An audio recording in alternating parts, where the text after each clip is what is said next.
લોકશાહીના મહાપર્વની ઉજવણી થઈ રહી છે ત્યારે લોકશાહીના રાજા એટલે મતદારો તો મતદાન કરી રહ્યા છે, પરંતુ આજે વડોદરાના રાજવી પરિવારના રાજા સમરજીતસિંહ ગાયકવાડે પણ પોતાના મતાધિકારનો ઉપયોગ કર્યો છે। સર, આજે આપે પોતાનો મતાધિકારનો ઉપયોગ કર્યો છે, કયા મુદ્દા ધ્યાનમાં રાખીને તમે તમારો મત આપ્યો છે? મેં ખાસ કરીને વિકાસ અને ડેવલપમેન્ટ મુદ્દો આગળ રાખીને વોટ કર્યું છે। હું માનું છું કે આ મુદ્દો એવો છે કે જેના બધા જ દેશના જે ચેલેન્જીસ છે સામે એ બધા બાય એન્ડ લાર્જ કવર થઈ જાય છે એમાં, અને હું માનું છું કે બધા જ આવીને વોટ કરે, બધાના જુદા જુદા પ્રાયોરિટીઝ મુદ્દા હશે, પણ મેં આ ખાસ મુદ્દો આગળ રાખીને વોટ કર્યો છે। સર, આજે આપે જે મત આપ્યો આ દેશના વડાપ્રધાન નક્કી કરવાના છે, જો વડાપ્રધાન જે બનવાના છે એમની પાસેથી શું અપેક્ષા છે, કયા એવા મુદ્દા છે જેમાં એમની પાસેથી આપ હલ ઈચ્છી રહ્યા છો? મેં કીધું આપને કે ડેવલપમેન્ટનો એક મુદ્દો છે, હું જે અપેક્ષા રાખું છું, પણ એના સિવાય આપણા દેશને ઘણા બધા ઇશ્યુઝ છે। કાશ્મીરથી લઈને આપણે નોર્થ ઇસ્ટના ઇશ્યુઝ કેટલા બધા છે, આપણા ખેડૂતોના ઇશ્યુ છે, એટલે આ બધા ઇશ્યુ હું માનું છું કે આ ચેલેન્જીસ છે કોઈ પણ ગવર્મેન્ટ આવે અને શાસન કરવા માટે। આ કાશ્મીરનો ઇશ્યુ ખાસ કરીને બહુ સહેલોઈ નથી અને બહુ લાંબો સમય સુધી ચાલે છે, પણ આ બધા ચેલેન્જીસ છે જે હું માનું છું કે જે કોઈ આવશે આ મુદ્દાઓને પ્રાયોરિટી આપશે અને આ દેશને આગળ લઈ જશે। આખરી સવાલ સર, તમારા માટે એક મતની કિંમત કેટલી છે અને જે દેશના કે ગુજરાતના યુવા મતદારો છે તેમને શું અપીલ કરશો આપ? એક મત કે 100 કરોડ મત હોય, એક મતની એટલી જ કિંમત છે।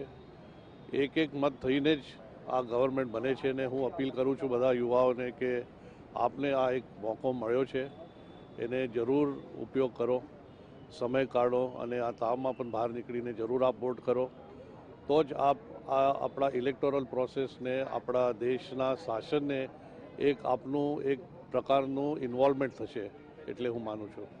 બિલકુલ, તો આ હતા વડોદરાના રાજા સમરજીતસિંહ ગાયકવાડ, જેવું સ્પષ્ટ માનવું છે કે દેશ સામે અનેક એવા પ્રશ્નો છે અને દેશના ભાવિ વડાપ્રધાન પાસેથી આ તમામ પ્રશ્નોનો ઉકેલ તેઓ ઈચ્છી રહ્યા છે। કેમેરામેન નિકિત સોની સાથે અમિત પટેલ, TV9 વડોદરા।